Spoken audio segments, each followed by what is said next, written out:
구독자님들, ABL바이오 주주분들 모두 반갑습니다. 주식발전소의 백소장입니다. 이번 주 시장이 상당히 어수선했습니다만은 코스닥 지수가 금요일장 마무리를 아주 멋지게 해주는 모습입니다.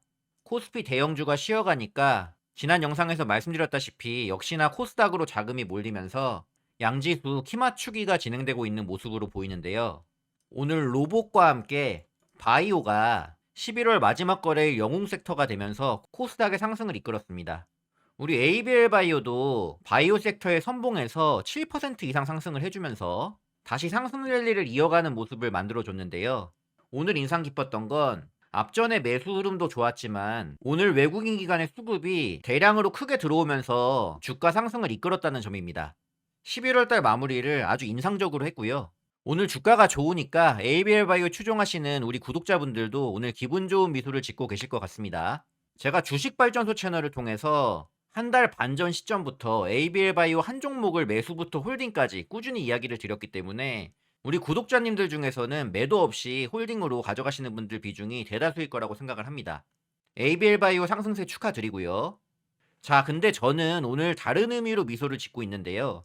오늘 영상을 통해 말씀드릴 바이오 소식 한 가지를 통해서 글로벌 뇌질환 시장의 판이 제가 예상했던 시나리오보다 더 빠르고 더 거대하게 ABL 바이오가 주인공인 방향으로 흘러가고 있다고 느꼈습니다.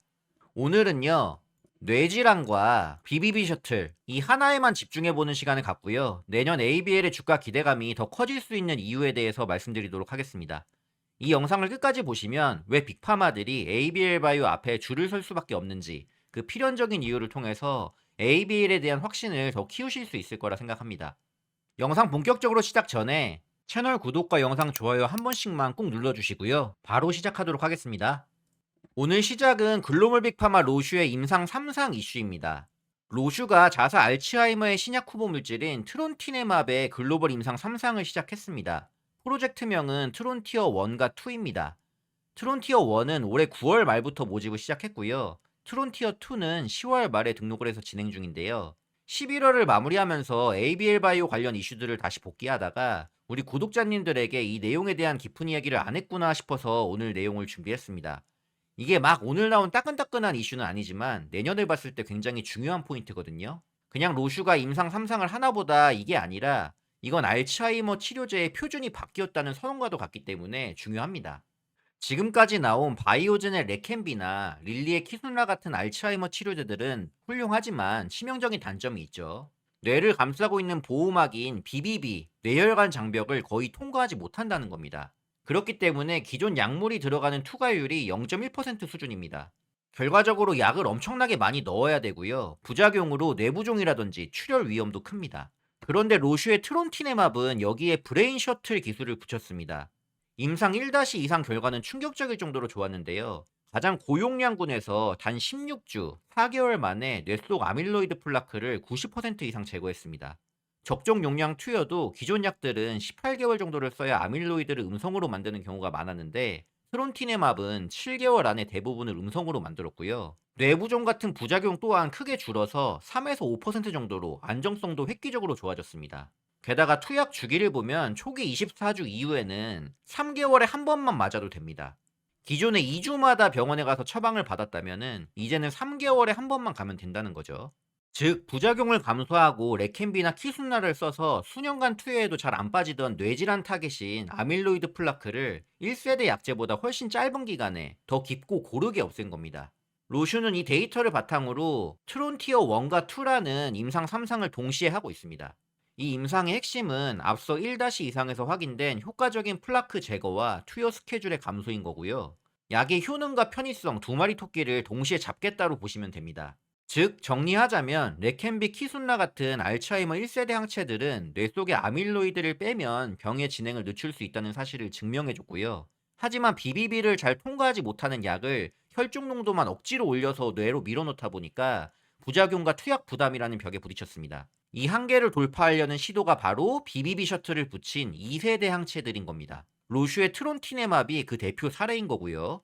이제 3상에서 인지기능 보존까지 확실하게 잡아주는 결과가 나온다면은 차세대 뇌질환 치료제 이꼴 BBB 셔틀 결합 구조라는 공식이 굳어지게 될 겁니다.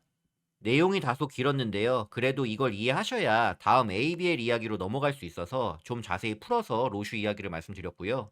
자, 이제 앞서 말씀드린 이 로슈의 소식이 왜 ABL 바이오의 가치를 더 올릴 수 있는 재료인지 말씀드리겠습니다. 로슈가 쓰는 셔틀 기술은 TFR, 트랜스페린 수용체라는 것을 타겟으로 합니다. TFR은 우리 몸에서 철분을 뇌로 나르는 수송체인데요. 문제는 뇌로 들어가기 전에 이 TFR을 건드리게 되면은 철분 대사에 문제가 생길 수 있고, 무엇보다 적혈구 안에서 약이 분산되면서 정작 뇌로 가는 효율이 떨어질 수 있다는 겁니다. 가장 치명적인 거는 내성 문제인데요. TFR은 자주 건드리게 되면 숨어버리는 성질이 있어요. 그래서 장기간 투약해야 하는 알츠하이머 치료제로는 한계가 있다는 지적이 끊임없이 제기되어 왔습니다. ABL 바이오의 그랩바디 B는 남들이 너도 나도 다 쓰는 TFR을 타겟으로 잡기보다도 IGF-1R, 인슐린 유사 성장인자 1 수용체라는 걸 타겟으로 잡았습니다. 이 IGF-1R 셔틀은 TFR의 단점을 완벽하게 보완하는데요.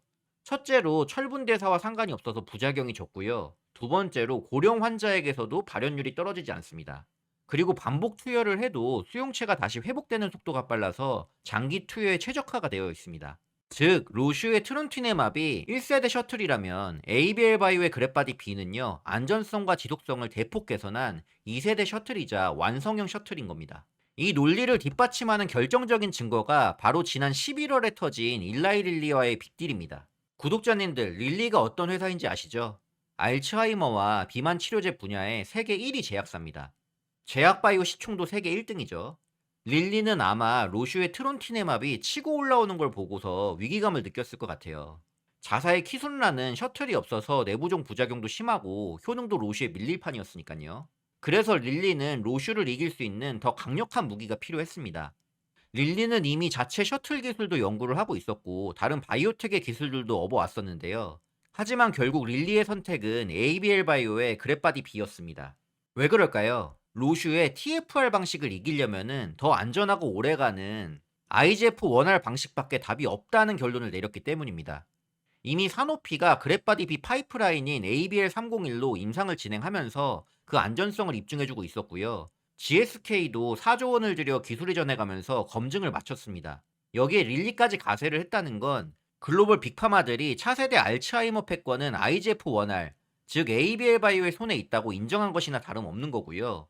이로써 명실상부 ABL 바이오는 글로벌 BBB 셔틀 대장주 자리에 오른 겁니다. 심지어 이번 릴리 계약은 MTA도 없이 바로 본계약으로 직행했다고 하죠. 이건 ABL의 데이터가 그만큼 압도적이고 릴리가 그만큼 다급했다는 증거입니다.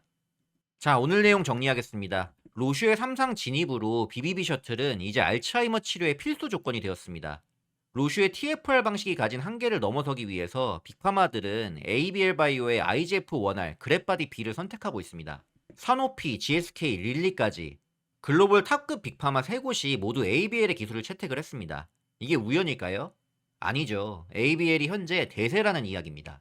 지금 주가가 오르고 내리고 있는 것보다요, 중요한 거는 앞으로 나올 모든 알츠하이머 신약들이 ABL 바이오의 플랫폼을 지나가지 않고는 뇌로 들어갈 수 없게 된다는 사실입니다. ABL 바이오는 단순한 신약 개발사가 아닙니다. 미래 뇌질환 시장 진입을 위한 필수 관문을 장악한 기업이라고 보시면 됩니다. 그렇기 때문에 플랫폼 확장에 따른 로열티 수익은 시간이 흐를수록 기하급수적으로 증대될 것이라고 생각합니다. 오늘 준비한 영상은 여기까지입니다. ABL의 IGF-1R, 그랩바디 B의 경쟁력 이제 확실히 이해되셨죠?